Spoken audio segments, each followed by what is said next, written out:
My friends, and welcome back to the Lavinia World YouTube channel. Katie here from Eastwick's Paper and Ink, and today I am playing with the Green Man and the Joseph's Coat technique. Today's products, I'm going to be using the small Green Man stamp from Lavinia Stamps. I've got a couple of inks. I've got Distress Inks, the Pine Needles, and Twisted Citron. I'm also going to be using the VersaFine Clair in Twilight, as well as the Tuxedo Black from Memento Inks. I'm also going to be bringing in the VersaFine Clair Nocturne ink, but we'll talk about that a little bit later. The paper that I'm going to be using is the Cougar Super Smooth 80 pound, so nothing fancy, just a smooth white cardstock.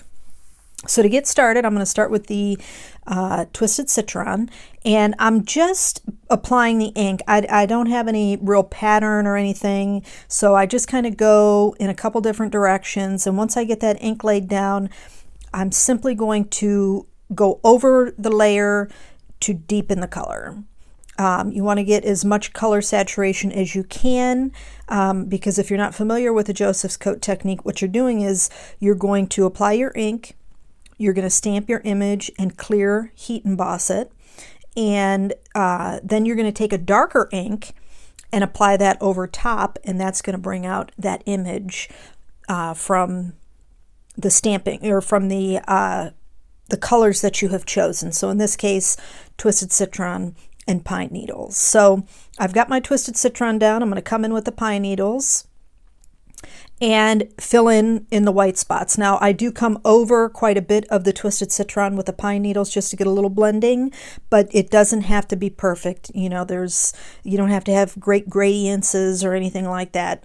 You just want to kind of blend them in a little bit so that you don't have, you know, such harsh lines. And even then, if you did, it's really not that big of a deal.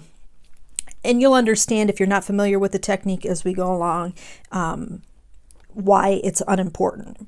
So once I get all of the Pine Needles put on, and again, I am just getting the color laid down, and then I'll go in and add a little bit more to deepen those colors. And like I said, I do come over the Twisted Citron just to make sure that it's not too harsh.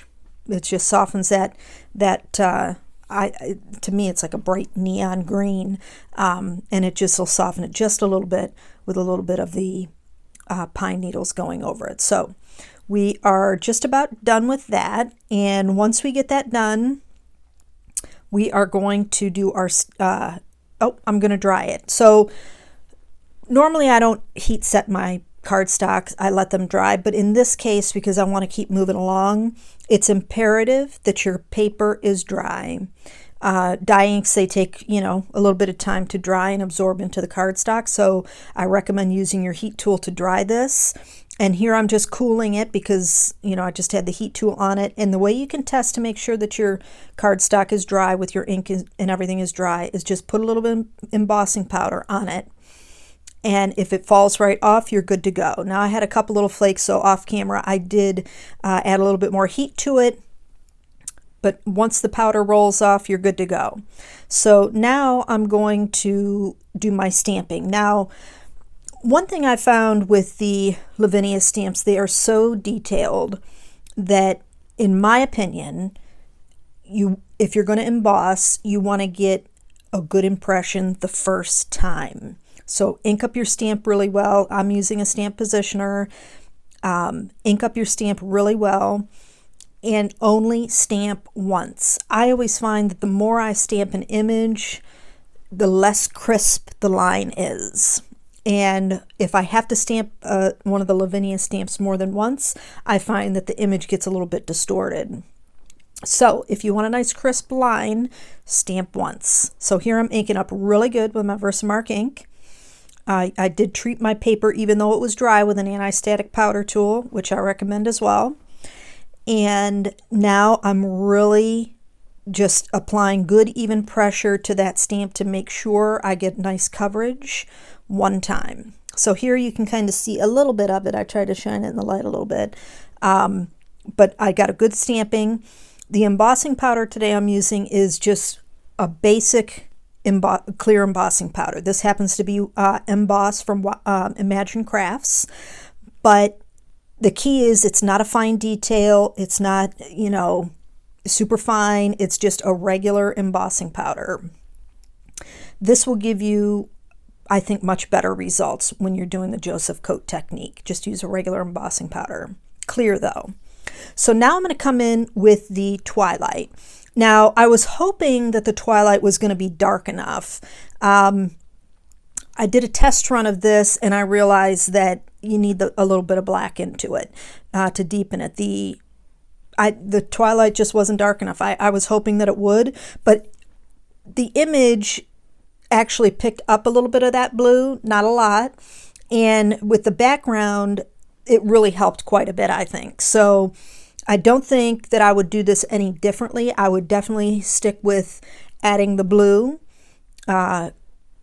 to bring out that image, and then go in with some black to deepen it up. So I've got my Twilight on, and I'm just taking a dry paper towel and buffing that off. Now I'm going to come in with the Memento ink.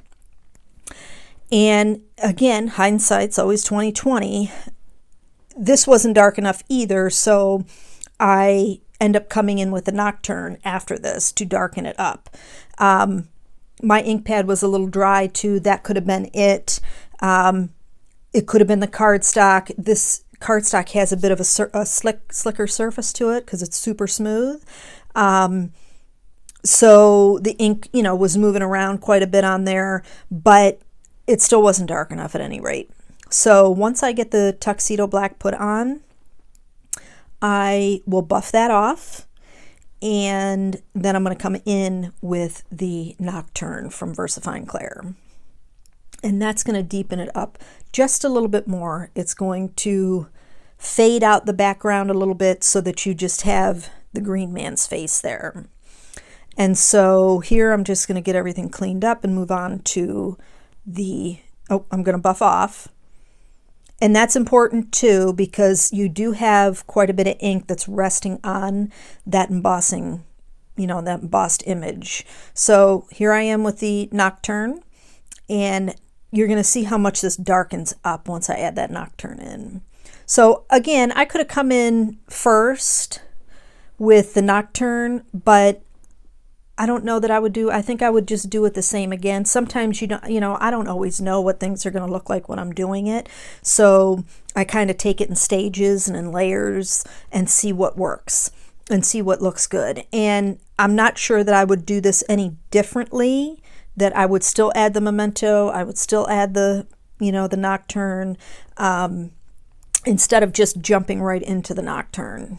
I don't know. Maybe I'll try it separately next time and see what happens. But I like how this turned out. I thought it came out really, really nice. And you have some different colors if you tilt the panel in the light, because there's still some green shining through.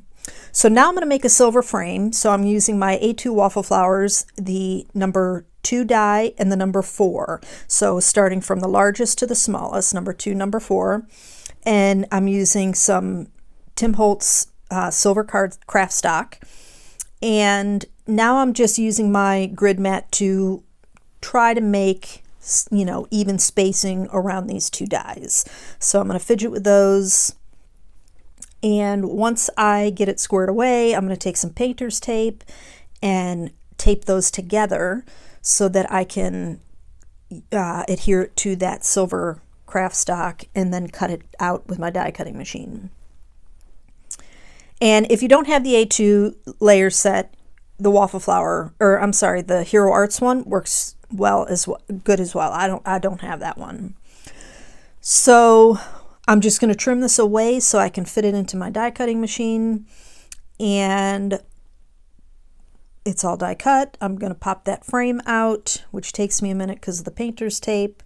I did de-tack it a little bit too, but it was still pretty sticky. And now I'm going to add it to my panel. Now my Green Man panel was a little bit short. I took a little bit too much off the length. So this panel measures 4 by 5, and it should have been, or yeah, 4 by 5. It should have been 4 by 5 1/4.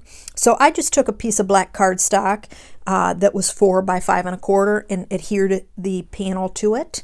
And that way I would have the length so that my frame would fit perfectly all around. Being that the frame, you know, the layering set that I have, I didn't have anything that measured 5 inches in length. So I got my frame on, I'm fiddling with that to make sure everything's lined up. The glue I'm using is just my pH neutral PVA glue. And now I'm going to create a little bit of ink blending just on some heavyweight white cardstock in the Twisted Citron, the pine needles, and then what was left on my Twilight ink pad to create a die cut of the word hello. Now, my son had come up in the meantime while I was doing this, and I showed him the panel, and he said, oh, that looks really cool. I said, do you think it'd be creepy if I put the word hello on it? And he said, yes. So we're going to put the word hello on it, because I think that if I were in the woods and the green man came up to me, the first thing he's going to say is hello while he's scaring the crap out of me. So why not? We're going with hello. So, and I debated too on whether or not to put a sentiment on, but I because it looks good both ways, but I like to have sentiments on my cards. So I just thought hello was the most appropriate in this case. So once I get all the blending done and figured out, and that's just going back and forth till I get a good gradient, I will die cut that out. And here I've got 3 layers of heavyweight cardstock cut out with the die cut hello, and that's just a Hero Arts hello die. I've got those adhered, and now I'm going to add my top piece, which is that ink blended die cut. So it's a total of 4 layers for that die cut. And I do like to layer my die cuts because I just think it adds quite a bit of interest and dimension to any word or alphabet die that I'm using. So now we're in the home stretch, just going to be putting the card together. Links to the Lavinia World shop and the products that I use today are listed in the description box below, as well as links to follow me over on YouTube, Instagram, and Facebook. Also, be sure and click the link to head over to our Anything Lavinia Facebook group and join us over there for some fun, exciting projects that everybody posts. And I hope you enjoyed the video. If you did, please give it a thumbs up. And if you haven't yet subscribed, please go ahead and do that now. And don't forget to ring the bell and select all notifications. That way you'll be notified each time a video has been uploaded. Here I'm just adding my hello die cut to the front card panel. Inside, I just took a piece of the Cougar 80-pound smooth white cardstock and added that to the inside of my panel.